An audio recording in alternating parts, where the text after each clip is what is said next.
Bueno, estamos en el módulo 6, características de los productos derivados de los camellos sudamericanos domésticos. Soy el médico veterinario Horacio Miguel Ruiz y en este espacio desarrollaremos los distintos aspectos de un producto que consideramos fundamental para el crecimiento de la ganadería camélida, que es la carne.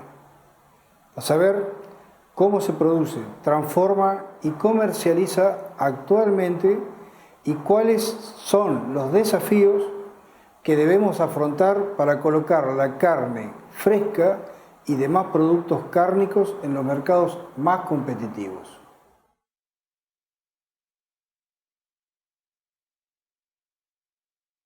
Por definición, la carne es la porción comestible de los animales declarados aptos para la alimentación humana por la inspección veterinaria y que comprende el tejido muscular y tejidos blandos que rodean al esqueleto una vez realizada la operación de faena. En particular, para el caso de la carne de camélidos sudamericanos domésticos en Argentina, hablaremos específicamente de la carne de llama, como lo hemos hecho en otros módulos anteriormente, debido a que es la especie más abundante. No así para el caso de Perú, donde predomina la alpaca, o en Bolivia, donde abundan ambas especies.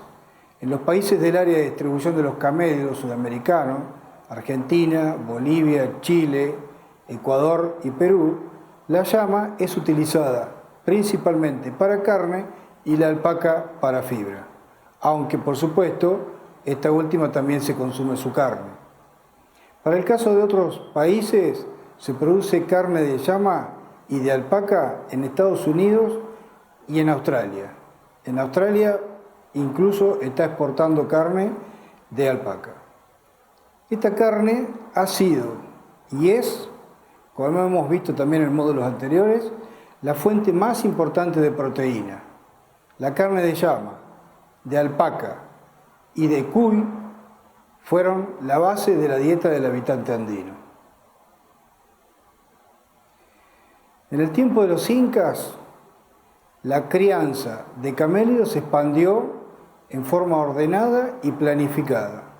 Se administraba el uso del forraje según los animales, según las categorías.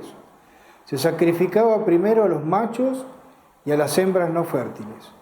Y solo se permitía capturar camélidos silvestres una vez al año.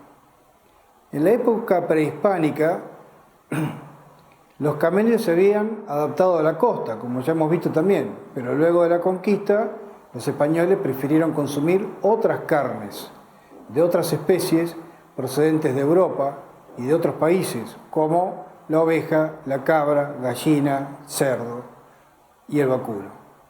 Los españoles despreciaron siempre el consumo de esta carne y fue así que hasta el día de hoy por ahí hay costumbrismos o términos que se usan sobre todo para el consumo de llamas y alpacas, que como que es carne, como que es cosa de indios, o que también como que transmitía enfermedades.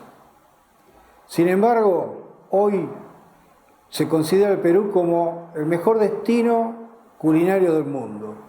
Y este país, Perú, ha revalorizado a la ganadería andina y posicionando su carne, y sobre todo la de alpaca, entre los productos principales de la gastronomía peruana. Por otra parte, existe una tendencia reciente hacia la alimentación sana, que hace apreciar los alimentos bajos en grasas y los producidos con pastizales naturales.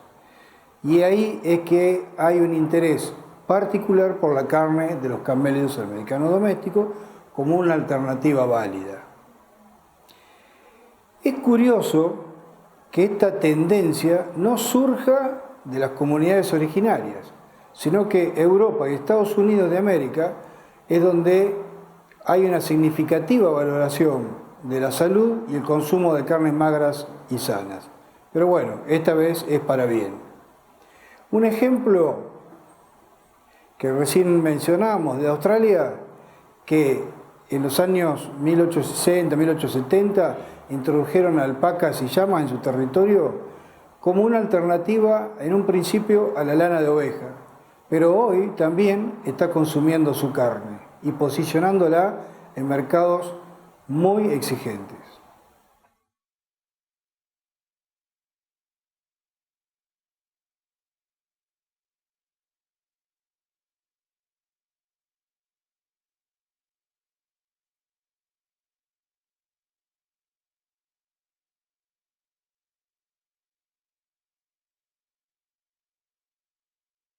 En Argentina, el consumo de carne de llama se concentra en la puna argentina, que es como vimos en el módulo anterior. Esto se hace en condiciones precarias, lamentablemente, y poco eficientes, tanto en el manejo productivo como en la higiene. También la tecnología y la comercialización. Son pocas las plantas de faena adecuadas donde se concentra el mayor número de camélidos del país. La verdad que son muy pocas y prácticamente en la provincia de Jujuy. La logística se dificulta por las grandes distancias que hay entre un ganadero y otro, por lo que recurre a una faena que podríamos denominar, o vamos a denominar en este módulo, como domiciliaria, digamos como la faena que se hace en el predio o en la vivienda o en el campo del productor. Que luego de ser separada la carne de autoconsumo, hablando de la carne de la faena de llama, ¿no?, se vende el excedente. En otros casos, que se dedican al comercio de carne, pero siempre con las condiciones que venimos diciendo, muy precarias. El volumen de carne faenada en estas condiciones supera ampliamente a la carne faenada de manera formal o legal. También, digamos, volviendo a repetir el tema que es por las grandes distancias que tiene. El productor de la puna nuestro tiene unas distancias muy importantes que hoy generan mucho gasto para poder movilizarse. Sin duda, es un sistema de subsistencia, pues la venta de animales en pie o de carne es para cubrir las necesidades básicas. A veces tienen apremios y recurren a la faena también, en otro momento ya lo vamos a ver. La faena y la comercialización. En el campo es una actividad, es una actividad que se realiza en familia. Y esto es importante para educar a los niños en algunos temas que son cruciales en lo que se refiere a la salud y que tiene mucho que ver con la faena. Por lo general, no existe el descanso ante mortem, que es fundamental para varios temas que vamos a ver después en la calidad de la carne. Se realiza con el animal echado o en el suelo, para ser desnucado con un elemento punzante en las vértebras cervicales y degollado o se lo degüella cortando las venas yugulares debajo de la mandíbula. O sea que el procedimiento es desnucado o insensibilizado para que el animal no se resista y luego es degollado cortando debajo de las mandíbulas, incluyendo la tráquea del esófago. Es menos común, que en algunos lugares se hace, que es la punción en el encuentro, que se llama así, que es en la región ventral entre la base del cogote y el pecho, para el corte de los grandes vasos sanguíneos y troncos vasculares del corazón.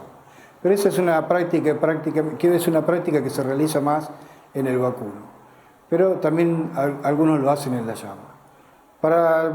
Justamente después se desangra y, por ejemplo, una anécdota que tengo, que una vez sobre la ruta, precisamente en Vilcapugio, en Bolivia, presencié una faena, pero una faena muy grande de llamas que habían sido primero todas degolladas. Eran 20, 25 animales que primero fueron todos degollados y después estaban haciendo la faena. Con ese frío que predomina en la puna, los animales ya estaban entrando en rigor y todavía les faltaba quitar el cuero y todo. Pero bueno, seguramente sería para el problema de no tener un lugar donde encerrarlos y todo. Pero realmente me dejaron presenciar esa faena, no pude sacar fotos, pero muy interesante porque pude presenciar una faena de campo y en otro país sobre todo. La posición suspendida o izado o colgado, izado, cuando yo hablo de izado, significa el animal colgado de las patas con la cabeza para abajo, que es una posición muy difícil de ver en el campo, que sería muy útil que la empleen, pero es muy difícil de verla, porque facilita muy bien el sangrado, ¿no es cierto? También otra cosa que he observado aquí en el norte es y en Bolivia también, que suelen utilizar un trapo rejilla o un trapo absorbente para la limpieza de la carcasa. Y no acostumbran a cortar el animal en 2 medias canal para acceder a los, digamos, para poderlo limpiar bien y poder limpiarlo con agua y sacar los restos de sangre. Se deja variar la temperatura ambiente, se lo troza y luego se transporta al poblado más cercano para su venta.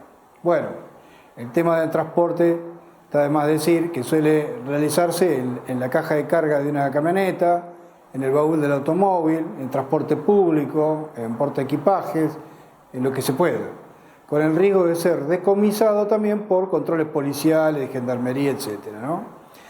Esta es a veces estas descripciones, pero es una realidad actual y es prácticamente el único medio que los productores puedan vender la carne que producen. En cuanto a la comercialización, también la carne llega informalmente, como venimos viendo, a mercados o ferias de distintas poblaciones. O sea que van a la feria o van al mercado o se vende a domicilio con un previo encargue que se hace, que se acostumbra a hacer cuando saben que está por encarnear. Y también a restaurantes, donde existe una sostenida demanda de carne de llama, principalmente para el turismo. Y aquí es donde tenemos que abrir mucho los ojos.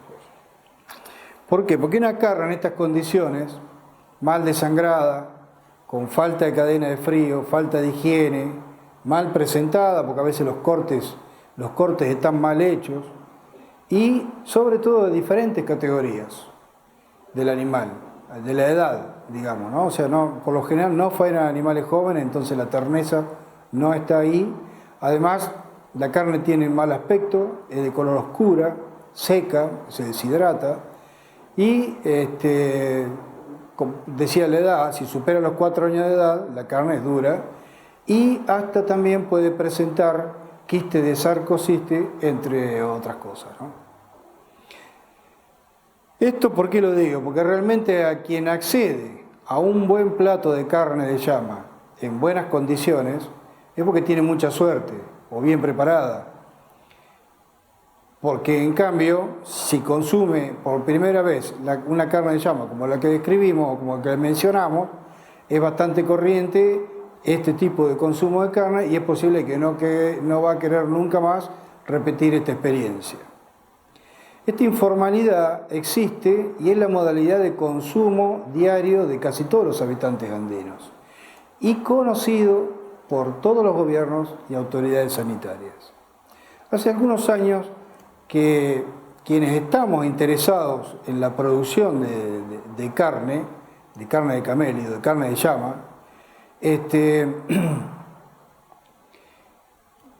luchamos incansablemente para poder revertir esta situación, principalmente porque todo lo descripto desprestigia a una de las mejores carnes que existen en el mundo. La consecuencia de este circuito informal es que el productor mal vende sus animales, que son su principal ingreso junto a la carne de ovino, porque quieran o no coincidir conmigo, la lana o la fibra, la lana de oveja y la fibra de llama tienen un mal precio hace muchos años y la gente lo único que está recurriendo es a la venta de carne. El reciente cambio de escenario en Argentina respecto a la demanda de carne de llama nos motiva a profundizar los eslabones de la cadena de este producto, reconocido por sus altos contenidos proteicos y bajos en grasa. Pero eso no es todo. Por eso quiero hablar de calidad de carne, porque cuando hablamos de calidad nos referimos a un conjunto de características de la carne que satisfacen las expectativas del consumidor. Y dentro de este conjunto vamos a mencionar propiedades y factores. Dentro de las propiedades tenemos las propiedades nutritivas y sensoriales. Las propiedades nutritivas, que es como las mencioné anteriormente, están las proteínas. Como todo alimento de origen animal, la carne de llama posee proteínas de alto valor biológico. ¿Qué quiere decir esto? Que estas proteínas están compuestas por sustancias que nuestro cuerpo no puede fabricar y por ello tienen que ser obtenidas a través de la alimentación. Entonces, el contenido de proteínas de la carne de llama es mayor a la de otras carnes conocidas, siendo de 24 gramos cada 100 gramos de carne. Esas son las proteínas. Las grasas poseen una proporción de grasa menor a las otras especies ganaderas tradicionales, conocidas, siendo de 1,6 gramos cada 100 gramos de carne.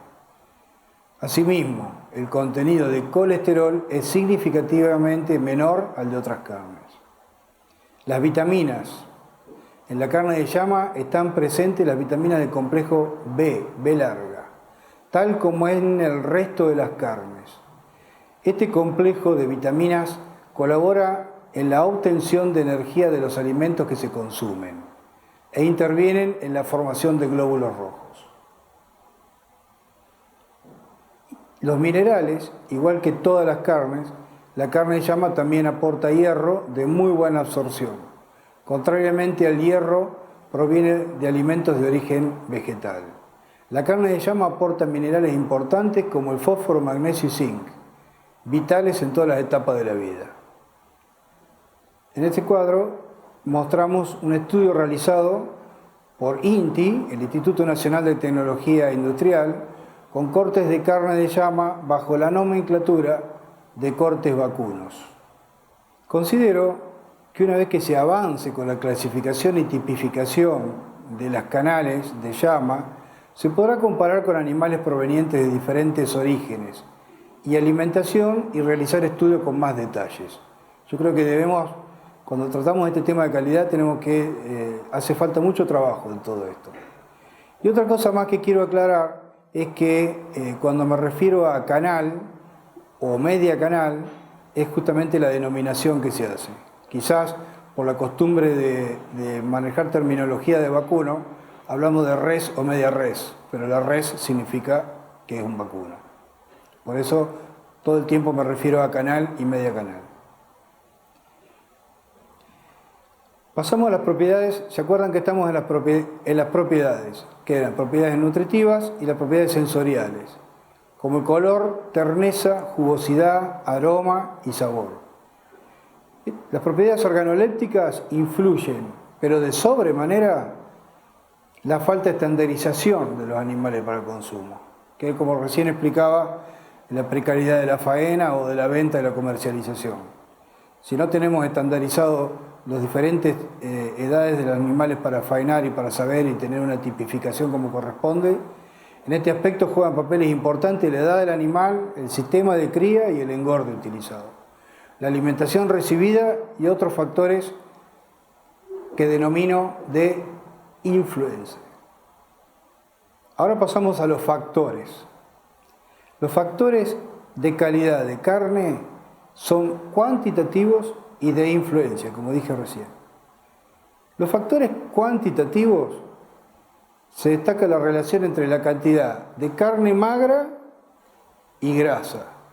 La carne de llama se caracteriza por ser tierna y magra porque los músculos están compuestos por fibras cortas y con escaso tejido conectivo y sin grasa intramuscular. Y acá quiero que presten mucha atención en los factores de influencia.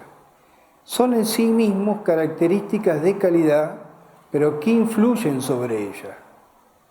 Por ejemplo, características intrínsecas del animal dadas por la categoría y edad. Condiciones de producción como manejo y alimentación. El manejo ante mortem. Condiciones y tecnología en la faena, que ya lo vamos a ver. Condiciones de almacenamiento y transporte. Todo eso hacen también a la calidad. Los cortes y aprovechamiento de los mismos también es un factor de influencia. El cocinero Aníbal Gustavo Contreras, que es especialista en comida andina y es un integrante nuestro del equipo interdisciplinario, y su tarea es capacitar en las escuelas de gastronomía o a cocineros de diferentes restaurantes sobre el máximo aprovechamiento de la carne de llama. Es decir, no solo el lomo y la pierna como acostumbran a hacer pedidos para la cocina gourmet, sino la utilización de diferentes cortes y también diferentes cortes al bovino. ¿Y esto por qué? Para que tratamos que no tengan semejanza y para que no lo comparen con la carne del bovino. Por ejemplo, a ponerlo a manera de ejemplo, es un corte que nosotros denominamos mantillo, que es el costillar deshuesado. Ese costillar deshuesado es una carne con muy buena aceptación en las degustaciones y en las exposiciones sobre todo por los chefs o cocineros que lo ven con buenos ojos y de gran utilidad. También otro uso muy interesante es la grasa de la llama para pastelería. Es una grasa con muy buenas cualidades y bueno, Aníbal, como lo dije, trata de que la llama sea utilizada en su totalidad. Justo con esto también, y seguimos hablando de los factores de influencia, es la preparación culinaria. Porque en la preparación culinaria también hay que tener mucho cuidado, al ser una carne magra, los tiempos de cocción y también se enseña diferentes tips de presentación. Y por último, y algo que realmente hace caer toda la calidad de la carne, es la presencia de sarcocistis, o vulgarmente el arrocillo, que es un parásito que ya ha sido descrito en el módulo de sanidad. Sarcocistis va muy atado a lo que es la calidad de la carne de llama, pero es uno de los principales problemas de esta ganadería, a tal punto que en Bolivia se tipifica según las normas sanitarias, teniendo en cuenta su concentración por decímetro cuadrado. En Argentina encontramos zonas con bastante carga parasitaria, en otras no, como es el caso de la región Extra Puna. En el caso de faenas oficiales en la Puna, se debería tener en cuenta una normativa similar, aunque sea por un tiempo, hasta poder hacer un buen trabajo con los productores, porque resultaría difícil realizar faenas formales si se procede a decomisar las canales de llama por la presencia de quistes, hasta tanto se realice un control con un manejo adecuado. Es importante señalar que los procesos de congelación y secado destruyen el parásito e inactivan su toxina, apta para el consumo humano. O sea que la congelación y el secado con métodos con sal sobre todo, destruyen al parásito y puede ser apto para consumo. También, por ejemplo, cocinado a 60 grados centígrados o congelada a menos 10 grados centígrados durante 10 días. O bien también, bueno, como es secado, bien transformada en charqui, chalona y para la fabricación de embutidos. O sea que la carne se puede utilizar de diferentes formas, pero hay que ver. Las normas, como dije, bolivianas de carne, de fibra y cuero de camélidos, por UNEPCA, que es la Unidad Ejecutora Proyecto Camelio, por FIDA y la Corporación Andina de Fomento y el Ministerio de Agricultura, Ganadería y Desarrollo Rural de Bolivia, son los que juntamente redactaron estas normas que son muy interesantes y en la bibliografía las cito para poder verlas. La tipificación que ellos hacen es una clasificación extra, de una canal extra, de una canal de primera, de segunda e industrial. Y en todo tiene que ver la presencia del parásito. Quieras o no, es una realidad y hay que aceptarla. Para concluir con este tema, quiero que se comprenda que el porcentaje proteico y graso por sí solo no hacen a la calidad de carne. Debemos tener en cuenta las propiedades y factores que sí en su conjunto hacen una carne que es única.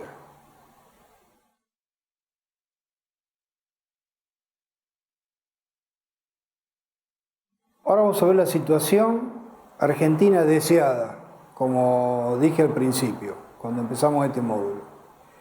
Hemos considerado hasta aquí la situación actual en Argentina, los diferentes problemas y situaciones de informalidad existentes en la producción de carne de llama.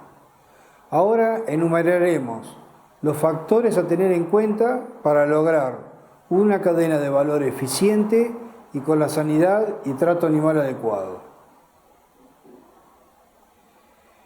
Empezamos por el productor en el campo.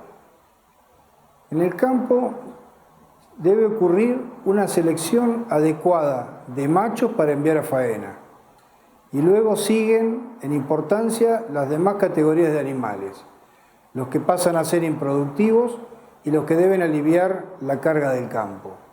Debemos ser muy exigentes en este orden para enviar a faena. La edad de la faena. La adecuada es de 2,5 a 3 años de edad. Para ello vamos a repasar la cronología dentaria para estar seguros cuando se revisa un animal. Esta edad es ideal para cortes de carne en fresco. Con el resto de las categorías se realizará la transformación de esa carne para su mejor aceptación. El estado corporal. En el módulo de nutrición hemos visto que se puede aplicar a campo y la experiencia también cuenta para estimar el peso vivo de los animales que tienen mejor condición en los meses de marzo a julio, o sea, al final de la época de lluvias y con el inicio de escasez de pasto en la puna. El peso vivo no es sinónimo de calidad ni de eficiencia carnicera. La calidad se relaciona con la categoría, la edad y conformación del animal. Otra cosa a tener en cuenta cuando mandamos un animal a faena, si tenemos el tiempo suficiente para poder esquilarlo. El esquilarlo es importante para tener una buena higiene en la faena. El traslado se debe realizar en un transporte adecuado para que no se produzcan lesiones, que esas lesiones pueden convertirse en decomisos en la faena, perdiéndose cortes de mucho valor, por ejemplo, cortes que se lesionan, se forma toda una lesión que hay que quitar ese corte y decomisarlo. Y de esa misma manera, en ese mismo lugar, también se va a dañar el cuero, que es otra pérdida importante. La identificación. Cuando el productor manda a faenar, o si realmente ya está haciendo un trabajo a conciencia en su empresa ganadera, para evitar problemas recomendamos la caravana. Si bien la señal legal es la de la oreja, pero la caravana sirve como método de identificación mucho más fácil, más que nada no por lo legal, sino porque puede hacerse trazabilidad dentro de la planta y el productor puede obtener datos de faena de sus animales en forma individual en el caso de que se lo requiera. Ingresamos ahora a la planta de faena. Recordemos que una planta de faena de bovinos se adapta perfectamente para la faena de llamas. Las imágenes que ustedes van a ver aquí son precisamente de faenas realizadas en Catamarca en plantas de faenas para bovinos. Es en dos plantas diferentes, por eso por ahí llegan a haber algunas diferencias entre una y otra, pero el proceso es exactamente el mismo. Con el proceso de faena descrito se logrará un producto adecuado para el consumo desde el punto de vista sanitario y calidad de la carne para su comercialización. Para ello hay algo que les recomiendo, que es la lectura de publicaciones de la etóloga y zoóloga Temple Grandin, diseñadora de mataderos basándose en el bienestar animal. Resulta importante su visión y comprensión por ser autista y que utiliza su mayor sensibilidad sensorial para desarrollar técnicas de manejo en la producción ganadera. Los detalles a tener en cuenta son simples y evitan causar malestar al animal en los corrales, manga y cajón de noqueo, o sea, previo a la faena. Tiempo de faena. Los tiempos de faena van a ir encadenándose o complementándose uno por uno, y esto es una línea de faena que también decimos. Pero los tiempos de faena los vamos a ir denominando así. El animal entra a la planta de faena y tiene que estar acompañado de la documentación de transporte del campo de origen a la planta de faena. Esto es en la recepción. Hay una inspección ante mortem. Una vez que descendieron del transporte, se realiza la primera inspección veterinaria. El descanso ante mortem, y aquí nos detenemos un segundito. Una vez ingresado el animal al descanso, es fundamental para que se supere el estrés del transporte. Se deben restablecer esas reservas energéticas musculares necesarias para una adecuada maduración de la carne y reducir el volumen gastrointestinal para facilitar las fases de la faena. O sea que hay que tener mucho en cuenta el descanso ante mortem, que previamente cuando describimos la faena domiciliaria no existe, y por ahí también hay algunas fallas en la calidad de la carne. Así que el descanso ante mortem también sirve para observar en el corral de descanso que no haya machos que quieran pelear o montar a hembras. Para eso debe estar separado. Así que hay que prestar mucha atención en lo que es el descanso ante mortem. Puede haber un pesaje. Ese pesaje puede ser antes o después. Esto es de acuerdo al tipo de matadero donde tenga la balanza para el peso vivo del animal. O sea que puede ser pesado en el transporte en forma de conjunto, y si no, antes de ser faenado en forma individual, para tener un peso que lo denominamos peso vivo. De ahí a la conducción. La conducción le decimos que es la manga por la cual el animal ya se conduce solito a la planta de faena, digamos que ingresa a la planta de faena. Por lo general, como recién mencioné a la etóloga, las mangas o los caminos hacia las plantas de faena siempre las recomienda de que sean en forma curva para que el animal no vea ningún objeto delante, que todo el tiempo esté buscando la salida. En esa misma manga se aprovecha el lavado del animal. O sea que tenemos, para repasar un poco, tenemos un animal que ha estado en descanso, un animal que ya vino esquilado y un animal que ahora se lo va a bañar. Acá también, si el productor no lo esquila, hay mataderos de llama que se hace la esquila previo también a la faena y después el lavado.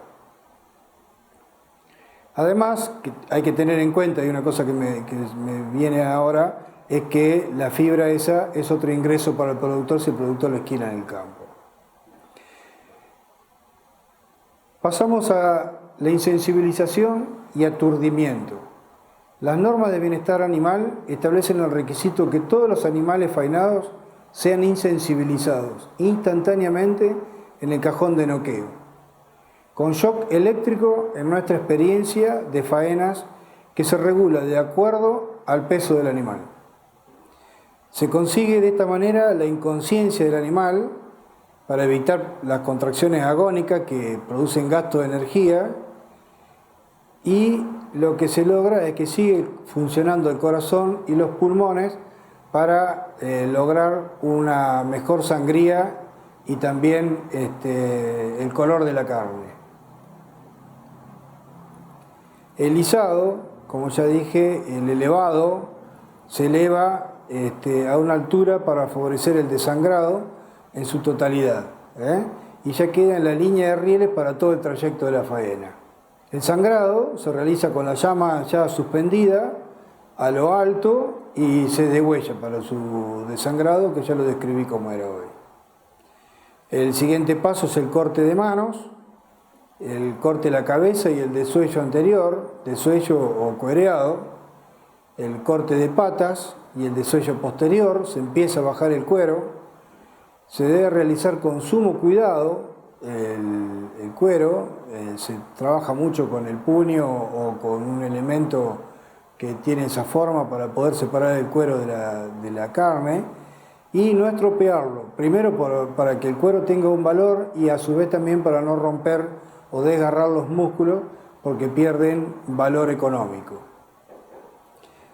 Luego se hace el corte con una sierra, con una sierra de mano o una sierra eléctrica, el corte del esternón, se realiza el eviscerado, la inspección sanitaria de las vísceras, una vez que las vísceras son volcadas a la batea para inspección, ahí se la inspecciona al veterinario también. Después se divide directamente con otra sierra la división de la canal, entonces ya quedamos ahí, el animal queda dividido, la canal queda dividido en dos media canal, se hace la inspección sanitaria de cada canal y ya al final del recorrido se hace el lavado de las canales, que es fundamental. Aquí hay que hacer un buen lavado y no se necesita tanta presión, sino que tiene que ser un lavado bien hecho y sobre todo para mejorar la canal. Hay otros que se le denominan dressing a esto, pero es más que nada para quitar pelos y acomodar alguna hilacha o desgarro que haya, como para cuando se partió la media canal, para dejar una buena presentación de las canales. Paso siguiente, se realiza el pesaje y este peso registrado, al momento de finalizar la faena, tenemos el rendimiento de faena, que es la relación que hay de porcentaje de peso vivo de faena con el peso de la canal entera. En la llama tenemos un rendimiento de faena de aproximadamente un 55%. Es un promedio dentro de los animales que hemos faenado. Pasamos a la refrigeración. El peso enfriado de la canal hay que tener en cuenta que puede llegar a tener una merma de enfriado, pero eso ya se sabe que es más que nada por no ser una canal con mucho contenido graso, la deshidratación es más marcada que en otras especies. Se lo deja en cámara, donde permanecen entre 24 a 36 horas. Pero esto depende mucho de la exigencia de los mercados. Hasta aquí hemos obtenido la canal. También de la planta de faena obtenemos las menudencias, que son aquellas vísceras, órganos y carnes comestibles que no son partes integrantes de la canal, que puede ser la lengua, corazón, sesos, hígado y estómago. Después tenemos las tripas, que son las distintas porciones anatómicas del tracto intestinal y a la vejiga. Su destino es el consumo directo, son muy sabrosos las tripas, sobre todo chinchulines y tripa gorda de llama. Y su utilización también puede ser útil para la elaboración de embutidos en la industria de los chacinados. Los subproductos de la faena están constituidos por una variada gama de productos que se obtienen durante y a posteriori del proceso de faena, y que se puede dividir en primarios, que sería el cuero, y los subproductos industrializados, que según el frigorífico se hacen o no, y que son aquellos que sometidos a algún tipo de procesamiento se obtiene más que nada materias primas para otro tipo de alimento, que puede ser la harina de carne, las grasas y la harina de hueso también.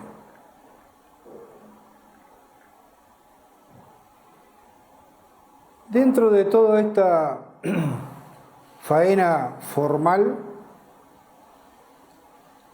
y completado todo el proceso, hay que ver y hay que trabajarlo mucho al tema de la clasificación y tipificación. Refiere a catalogar los canales en función de elementos definidos, edad y sexo, para clasificar, y conformación y terminación para tipificar. O sea que clasificación, edad y sexo, conformación y terminación para tipificar. La aplicación del sistema de clasificación y tipificación es la primera evaluación de calidad que se hace una vez finalizada la faena.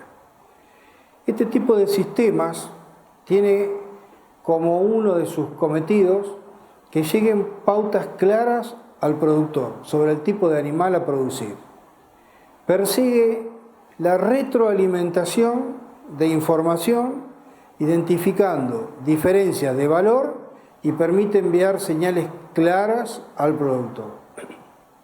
Los criterios empleados son similares a lo que utilizamos para evaluar los animales en pie, aunque también tiene la ventaja de ser más preciso. ¿Por qué?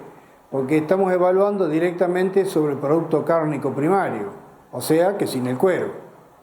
Es importante realizar la faena junto a los productores para realizar evaluaciones en planta, que no se me malinterprete. Alguna vez se los puede invitar y se puede hacer estas evaluaciones en planta para que vean las categorías y cómo se determinan las categorías y tipificación de sus animales para que no haya malos entendidos. Resulta una experiencia muy interesante. Esta experiencia da lugar a determinadas apreciaciones que pueden trasladarse al animal vivo y mejorando las buenas prácticas en el campo. La faena que hemos descrito es la que debe hacerse si deseamos acceder a mercados exigentes y posicionar a la carne de llama en su merecido lugar de calidad. De hecho, el matadero frigorífico de Santa Isabel, en la provincia de La Pampa, lo hizo y con buenos resultados, pudiendo colocar cortes de carne en diferentes lugares del país. Es una faena apropiada si se complementa con una buena logística de transporte que permita retirar los animales de diferentes lugares. Estamos hablando acá que puede ser de la puna, y sabiendo que hasta el presente hay un número reducido de animales por productor en esta puna también.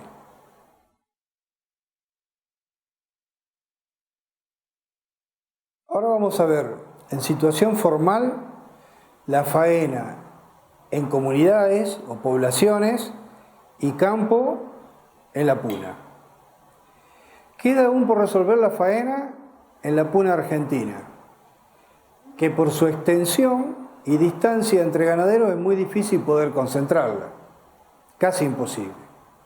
Para abordar el problema deben tener en cuenta los siguientes datos.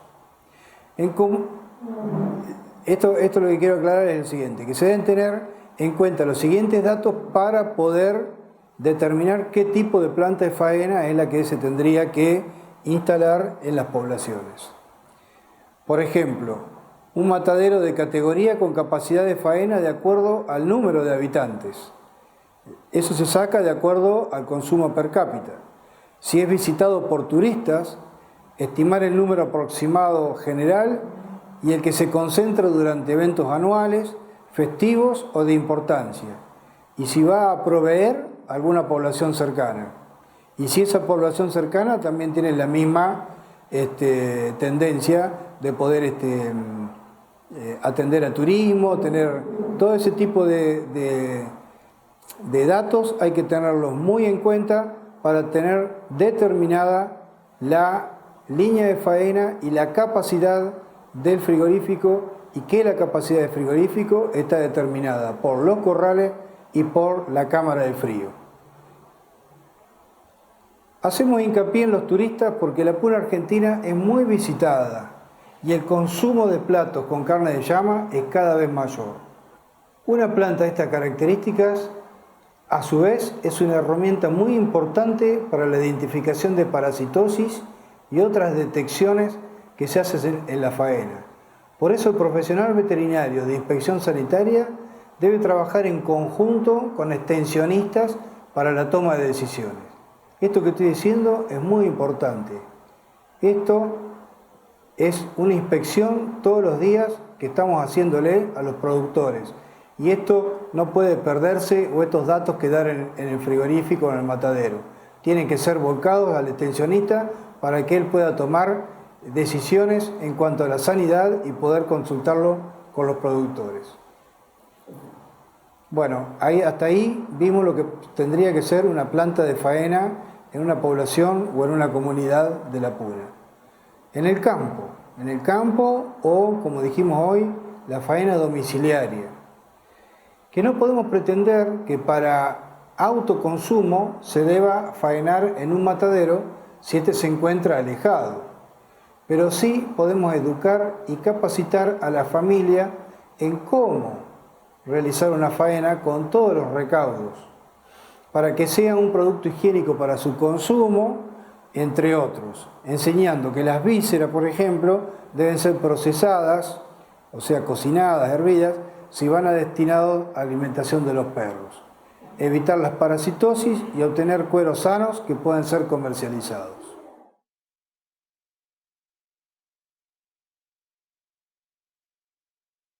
Bueno, hasta aquí vimos el escenario actual con respecto a la carne, vimos el escenario ideal que habría que tener con respecto a la carne y hablamos también todo lo que tiene que ver con la calidad misma de la carne. Ahora vamos a hablar de lo que se nos está presentando últimamente, que es un escenario diferente. Nuestro equipo ha realizado un sondeo de mercado en diferentes nichos por demandas que surgieron cuando comenzamos a trabajar con la ganadería extrapuna en el 2013. Y por eso decimos que es un escenario diferente, sobre todo los que estamos trabajando hace muchos años con respecto a la carne de llama. Los restaurantes en grandes ciudades de comida peruana, fusión, peruano-japonesa, boliviana, temática e internacional, que hoy están en pleno crecimiento en los centros urbanos, reconocidos por su oferta gastronómica de excelencia con platos típicos o fusión andina. Hasta hace pocos años los contábamos con los dedos de la mano. Hoy, sinceramente, es muy alto el número de esta tendencia que hay para este tipo de comidas y de locales de restaurantes. Ya no solamente en la capital, en Buenos Aires, sino que en las grandes ciudades, en todos lados, hoy tenemos un restaurante con estas características. En comunidades de origen andino, boliviano, peruano, etc., que consumen comidas típicas que incluyen carne de llama, provistas por cocinas delivery de sus mismas colectividades. Cabe señalar que este tipo de demanda no solo existe en Argentina, sino en diferentes países del mundo, pudiéndose exportar charqui de llama como producto con valor agregado y no perecedero. Es importante porque estas comunidades están dispersas en todo el mundo. El potencial de mercado es significativo, pues es una carne, como venimos viendo, saludable, de alto valor nutracéutico y producida bajo un mínimo impacto ambiental. La composición química de la carne de llama y su bajo tenor graso abre las puertas a un mercado de un sector de la población que necesita una dieta de proteínas cárnicas con estas cualidades y para un público que consume comidas naturales, orgánicas, etc. Existe una demanda de esta carne en el exterior, como Alemania, España, Suiza, para consumo en hospitales, geriátricos y gourmet. Pero para poder responder a esa demanda se requiere una continuidad de abastecimiento. Como decía, hay tendencias que favorecen el posicionamiento de la carne de las llamas o de camélidos, como para citar algunas. Como título informativo, por ejemplo, el Encuentro Mundial de Chefs, denominado la Semana de la Mesa, que es un evento gastronómico más importante del mundo, donde consideran que la cocina sea parte de la cadena también de valor.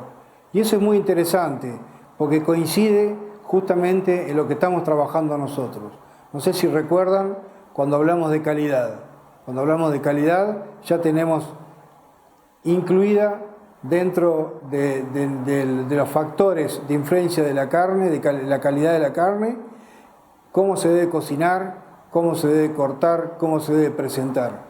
O sea que coincidimos con esta postura que tienen los mejores chefs del mundo.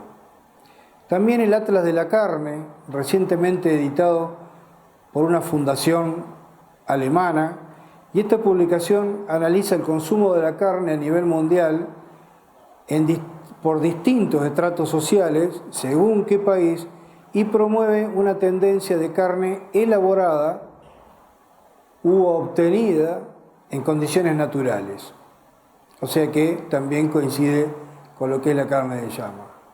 En Australia produce alpacas y llamas de 1870, aproximadamente logrando estos últimos años un desarrollo de la cadena de la carne, porque en realidad sus importaciones de alpaca fueron justamente para el tema fibra, pero luego se dieron cuenta que tenían mercados y nichos en diferentes lugares del mundo para proveer carne de llama, de alpaca con estas características. También está la carne de pastizal, que hoy se aplica en la carne vacuna, que es obtenida a partir de una serie de iniciativas de agregación de valor para carnes naturales. Y la alianza del pastizal, que está Argentina, Uruguay y Brasil, este índice de conservación de los pastizales no hace otra cosa que una certificación de que esa carne está obtenida de un pastizal natural. O sea que también las poblaciones de llamas de Extra Puna podrían obtener fácilmente esta certificación.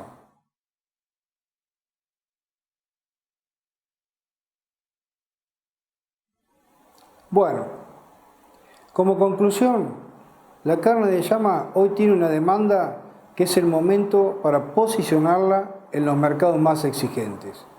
Para ello, debemos formalizar la cadena y complementarla con la producida en Extra Puna para lograr cantidad y calidad esperada. Muchas gracias.